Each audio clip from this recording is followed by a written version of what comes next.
Hey everyone, it's MK. Welcome back to MK Quilts and our tip of the day. So today I'm going to show you a little bit about the move function.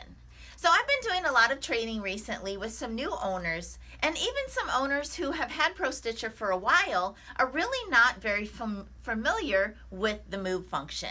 Now, I'm about ready to load a quilt, so I asked Mr. MK to grab the camera so that I can show you an alternative way to do your basting when you're ready to put your plumb line for your straight line for your quilt. Okay, so Mr. MK, come on in, and let's talk about probably the way that most of you do it, and it's actually the way that I do it, is I position my machine where I want it, and then I go to Pro Stitcher, I go to Channel Locks, and I go to my horizontal channel lock. I just go ahead and get my thread, my bobbin thread up, and then I proceed to just stitch manually across the quilt. Now what I'm finding is that some people, especially when they're new, they find it hard to kind of control the batting and control the machine and do all of that with one hand here and one hand here. So an alternative is the move function, and that gives you the ability to have both of your hands free while the Pro Stitcher stitches either horizontally or vertically or at a diagonal. Now obviously for our channel lock here, for our plumb line, we're going to do the stitching horizontally. Okay, so once again, Mr. MK, come on in a little bit closer. For this function, what we're going to do, again, we're going to get our machine where we want it positioned on the quilt. Then, instead of going to Pro Stitcher Channel Lock, we're going to go ahead and go under Pro Stitcher and the Move function. Okay, so on the right-hand side, you're going to see a couple of options. You're going to see the continuous button, you're going to see the stitch button, and you're going to see a little box that looks like it might be a stitches per inch indicator.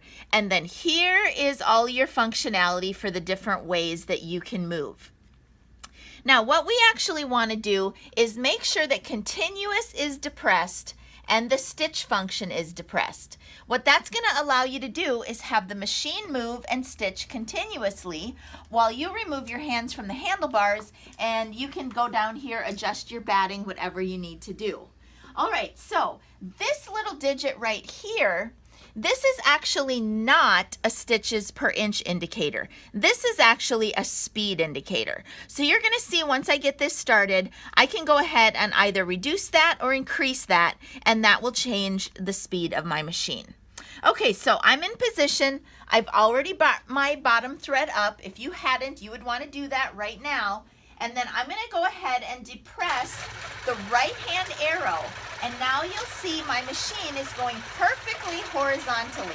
I can come down here and straighten out my batting if I want to. When you want to stop, you hit either the emergency stop button or the stop button that appears right here. And I'm going to go ahead and do some of this in simulation afterwards so that you can really see up close and personal.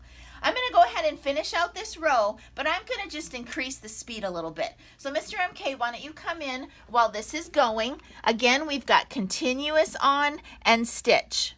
Now one little hint, if you take the continuous button and turn it off, then what you will have to do is continue to hold the arrow button while it's stitching. Well, that defeats the purpose of what I'm trying to show you in this particular tip. So we're going to go ahead and put continuous on. I'm going to go ahead and ramp up the speed a little bit, and I'm going to continue my perfectly horizontal plumb line using the Pro Stitcher move function.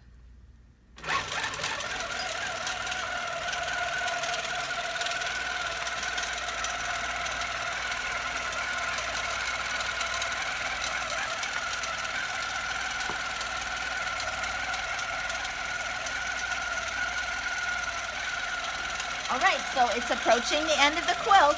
All I'm going to do is watch it till it comes over here, and then I'm going to go ahead and hit the stop button.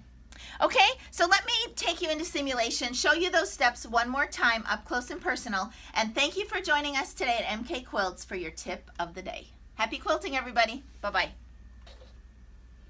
All right, everybody, here you go, just so that you can get a little bit clearer up close and personal look at this function. So what you're looking at this screen is just a simple line drawing, just so that you have a visual. What I want you to do is use your imagination.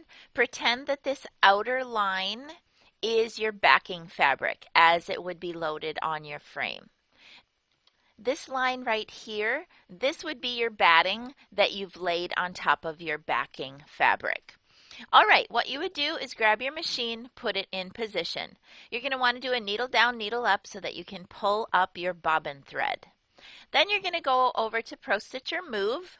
Over here are those functions we talked about. You want to go ahead and make sure you have continuous on so that the machine moves by itself without you having to hold the handlebars. Remember, this is a speed indicator, and then here is your functionality. For this plumb line, we are going to use the right-hand button. Okay, so once you've gotten yourself in position, needle up, needle down, bobbin thread is pulled up, you've adjusted your speed, continuous is on, and you're just going to hit the right-hand button. Now I'm going to turn my speed down a little bit in simulation just so that it doesn't go so fast. And there you go. It's just stitching a perfectly straight line horizontally. You can use your hands to smooth out your batting or whatever. When it gets to the edge, you just go ahead and hit stop. All right, so it's a really awesome alternative to using the Pro Stitcher channel lock. Of course, as you know, with most things on Pro Stitcher, you guys, there's always more than one way to accomplish something. And I really like this function, especially for new people that are just getting familiar with their machines. You feel like you have all thumbs on two left hands, unless you're left-handed. Maybe you feel like you have all thumbs on two right hands. So it's a really good option. And think about the move function for other types of applications as well, including some really awesome options that you could use for cross-hatching. Okay, so I'm not going to demonstrate that today, but just think about how you could use the move function to do perfectly square and diagonal cross-hatching. All right, you guys, thanks for joining again today for the tip of the day, and until next time, it's MK. Happy quilting. Bye-bye.